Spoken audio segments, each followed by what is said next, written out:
the United States, even if Mike Pence only serves for 5 minutes. Now, can a president be impeached after he's left office? Arguable question. Lots of legal scholars on both sides of that question weighing in. But let's say the conviction of Donald Trump on impeachment charges happens after the inauguration. Let's say they do pursue it in the Senate, but it happens after Trump leaves office. Even in that circumstance, the conviction of President Trump in the Senate would be followed by another vote. And the subsequent vote, after they voted to convict him in the Senate, would be on whether President Trump should be permanently banned from ever holding federal office again. That vote would follow immediately the 2/3 vote in the Senate to convict him. But that vote on banning him from public office, that would only take a simple majority of senators to pass. That would likely pass. So one of the things we're going to be looking at tonight is the timing. If he so chose, if Senator McConnell, if this reporting is right, and Senator McConnell really does think that Donald Trump is a clear and present danger to the Republic, and the Republican Party needs to make a clean break with him, that this is the moment. If that reporting is accurate and McConnell wants to put his money where his mouth is, it's within his power to act against the president right now. Right? As we discussed on last night's show, a little-known rule that was passed after 9/11 says that if McConnell just agrees with the Democratic leader in the Senate, Chuck Schumer, if just the two of them agree that these are extraordinary circumstances that warrant pulling the Senate back into session to handle this matter, just those two senators can decide to do that so that a Senate impeachment trial could start while President Trump was still in office, so he could be removed upon his conviction by 2/3 of the Senate. Senator Schumer reiterated today that that is what he wants to do with McConnell. He is ready to call the Senate back in session to do this. Now, there's no word tonight as to whether or not McConnell likes that idea, whether he will make that move. But another thing we'll be talking about tonight is a sort of corollary to the charge on which Trump is likely to be impeached tomorrow in the House. As we've been talking about for the last few nights, the way the article of impeachment is written, it seems to reference a section of the 14th Amendment to the Constitution. Part of that amendment that says anybody who participates in insurrection or rebellion against the United States, anyone who gives aid and comfort to those who do, can never again hold public office in the United States. So that is turning into a sort of legal touchstone for what Trump is about to impeach for. It might also, though, be a sort of backstop to the impeachment plan. Now, as I said, Trump will be impeached in the House tomorrow. That will be historic in itself. After he very well may be convicted and removed from office by the Senate. We'll see. Ball's in your court, Mitch McConnell. But if President Trump doesn't get convicted in the Senate, the Congress arguably could essentially just vote by a majority vote to find that President Trump's role in this insurrection renders him banned from further public office for life because of that provision in the 14th Amendment of the Constitution. Legal scholars are now arguing that the Congress could do such a thing, could invoke the 14th Amendment that way, with or without the president being convicted in an impeachment trial in the Senate. And that could roll up on us fast as well. Coming up tonight, we will talk with one of the legal scholars who's been laying out the roadmap for doing just that. But all of these things are happening in a rush, right? The strands of news developments here are sort of twining together. The aftermath, the reaction, and the repercussions to the Trump mob attack on the Capitol this past week is bringing sort of some of these threads into a single cord, or maybe it's a fuse, right?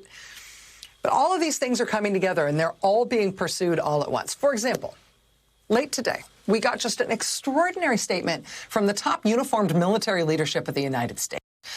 A statement signed by the chairman of the Joint Chiefs, the vice chairman of the Joint Chiefs, chief of staff of the Army, commandant of the Marine Corps, chief of naval operations, chief of staff of the Air Force, the chief of space operations, right, because that's a thing now, the chief of the National Guard Bureau. They all personally signed on to this statement. And what got the most attention about this statement was, of course, its existence, right? Uniformed military does not do anything even politics adjacent if they can help it, let alone a statement like this. But the statement clearly and unequivocally states that the election is over and Biden won. Quote, on January 20th, 2021, in accordance with the Constitution, confirmed by the states and the courts and certified by Congress, President-elect Biden will be inaugurated and will become our 46th commander-in-chief. The statement sort of tries to put to rest any threat or worry that the military might be somehow ordered by Trump to stop the inauguration of Biden, to keep him in power somehow. The chiefs in the statement today say that the U.S. military will obey lawful orders from civilian leadership and that they, quote, remain fully committed to protecting and defending the Constitution of the United States against all enemies, foreign and domestic. The service chiefs say, quote, we support and defend the Constitution. Any act to disrupt the constitutional process is not only against our traditions and values and oath, it is against the law. Meaning, any order to disrupt our constitutional processes would be an unlawful order. But then there's this. And this didn't get as much attention today in this statement from the military services chiefs. But I think this is important. This language is important. They say at the violent riot in Washington, D.C. on January 6th, quote, we witnessed actions inside the Capitol building that were inconsistent with the rule of law. The rights of freedom of speech and assembly do not give anyone the right to resort to violence, sedition, and insurrection. Sedition and insurrection. Insurrection, why is that ringing a bell? Because, as we just discussed, that's what the 14th Amendment talks about, right? Participating in an insurrection, giving aid and comfort to those who participate in an insurrection. According to the 14th Amendment, that makes you disqualified from ever holding public office again in the United States. That's what the military says happened here. I mean, that's the title of the Trump impeachment article, incitement of insurrection. It's also a thing that is a federal crime. It has very long prison sentence associated with it. That is what the U.S. military says that was when we had that Trump mob at the Capitol. Violence, sedition, insurrection.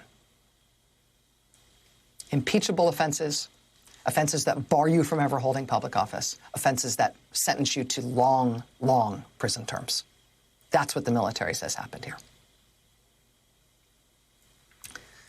Today, the top federal prosecutor in D.C. finally gave a public briefing on arrests and prosecutions since the attack on the Capitol, along with a local FBI official for D.C. who didn't say anything very specific. There's lots of questions as to why these two essentially local officials for D.C. are the only people talking to the public, why FBI Director Chris Wray and Acting Attorney General Jeffrey Rosen still haven't shown their faces or said anything on camera since the Capitol attack.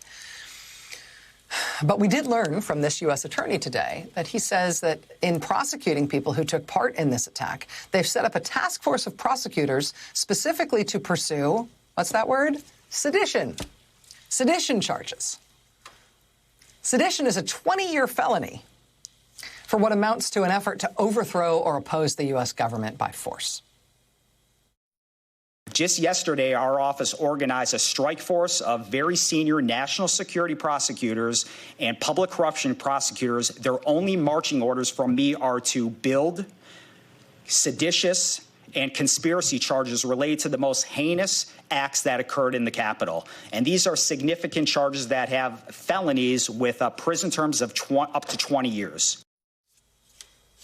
Did you hear the very top of what he said there? Just yesterday, our office organized a strike force of very senior national security prosecutors and public corruption prosecutors whose marching orders for me are to national security and public corruption prosecutors to build sedition cases in conjunction with the attack on the Capitol. Why would you need public corruption prosecutors for that? I mean, by definition, public corruption prosecutors pursue crimes by public officials. Public officials looking at sedition charges in conjunction with the attack on the Capitol? I mean, I don't know what's going through the president's head right now. I don't know if he's truly considering resignation, or what he thinks about the fact that he is definitely going to become the only U.S. president ever impeached twice, and that's going to happen tomorrow. But Mr. President has to, I mean, he has to be learning something, right? I mean, Mr. President, what did you think was going to happen? Did you think it would work? Did you think that if you got enough violent and potential